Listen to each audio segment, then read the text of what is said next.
Right now, for all hate speech charges, which are 3 of them, the cops cannot go to an individual and say, this is hate speech, I'm going to arrest you and charge you.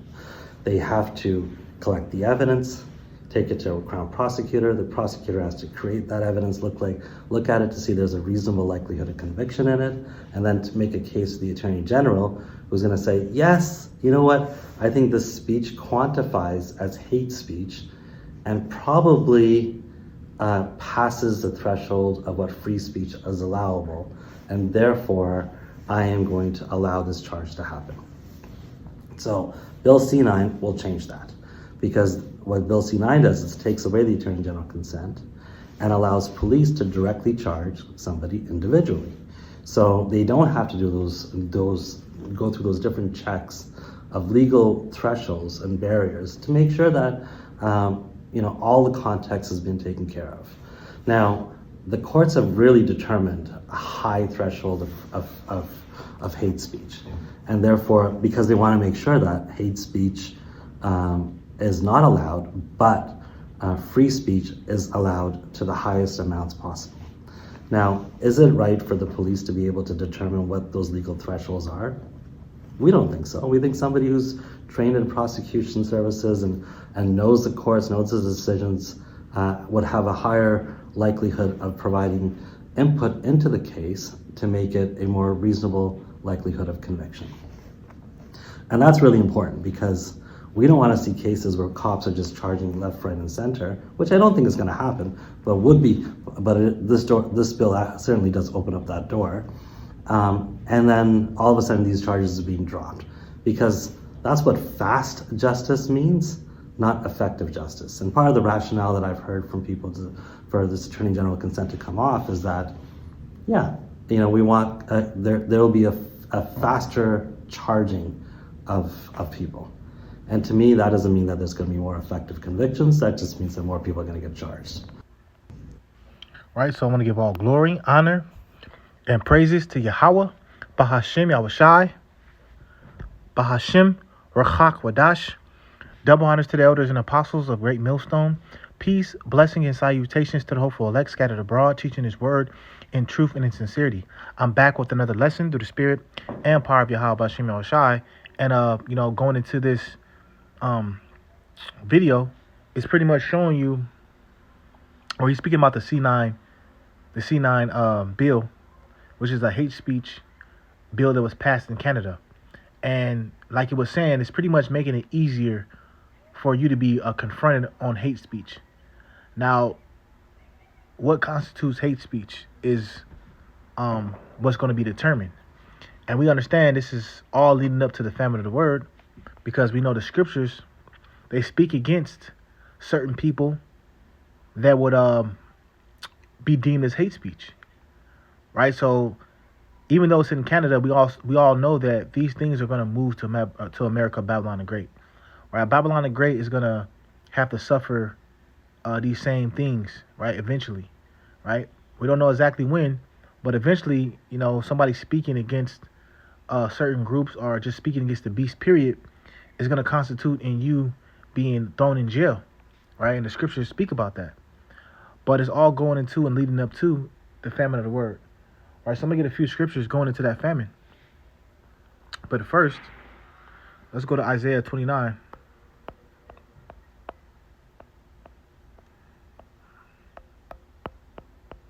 And Lord willingly, this lesson is edifying. So I think it's Isaiah 29:20. For the terrible one is brought to naught, and the scorner is consumed, and all that watch for iniquity are cut off. That make a man an offender for a word, and lay a snare for him that reproveth in the gate, to turn aside the just for a thing of naught. Right? So we understand that Esau is going to make us an offender for the words of Yahweh Bashim Al-Shai. Because the words of Yahweh Bashim Al-Shai, it's not all loving. Right? It's not inclusive. And you got to get on certain people in certain groups when you preach the word. So that's going to eventually have to stop based off of these laws and decrees that are being passed. Right? They make you an offender for a word.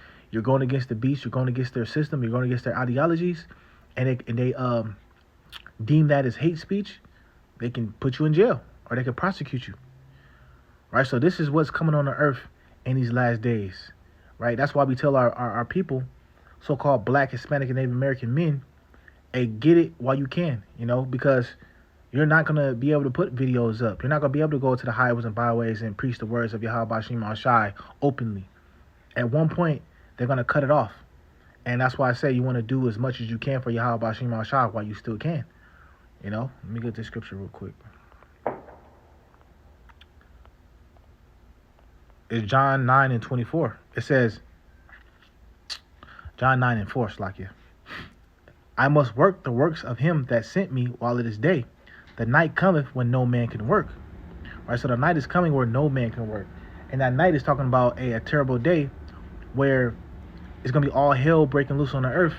And preaching the word, it won't be being done at that time. It won't be, the men of the Lord won't be accessible in that time because of what's going on. Too much persecution, all hell breaking loose, and things like that, like C-9 bill could be in play in the Babylon the Great, where we won't be able to say what we want to say, right? So this is just, and we already have to monitor what we say already, because our videos can get taken down, but it's just moving to another level where this could be the possible bill that stops us, from being able to teach the word in America, right? It's not here yet, but these are things we have to look out for, right? So that's why we want to work the works of him that sent me while it is day, because we're still in the daytime. We're still able to preach the word. We're still able to do our videos and our lessons and edify the sheep, but it will be time where it's not going to be able to be done, right? So that's why, hey, you got to get it while you can, because you want to have some type of work that you've done for Yahweh Shema Shai, right? I think it was Paul, if I'm not mistaken, who says, I show my faith by my works, if I'm not mistaken. Or was that I think that was in James, Lakia. I show my faith by my works, right? So, hey, we have faith. Therefore, we go out to the highways and byways. We preach and we teach the words of Yahweh Shema Shai, so that we can show our faith, right? But it's not going to always be.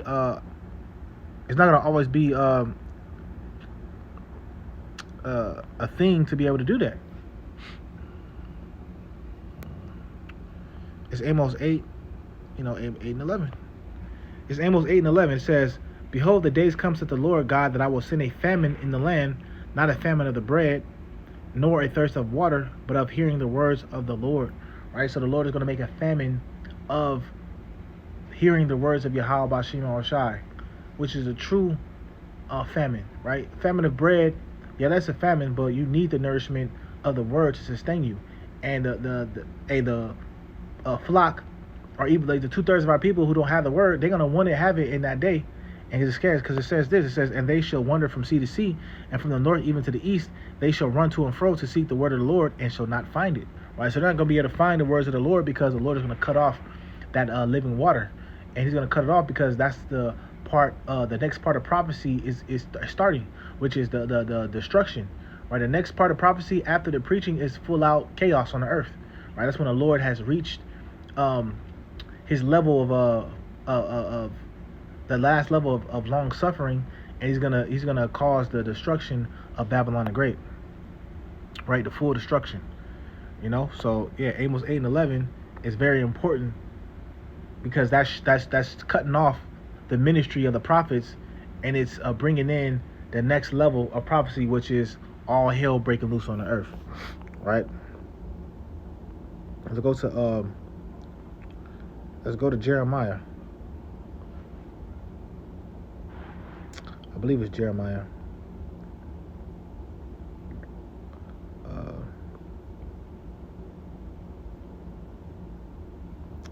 Or is it Ezekiel?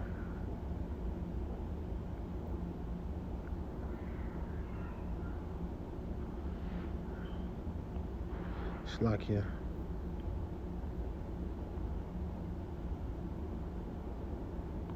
All right, it might be Ezekiel. Let me see.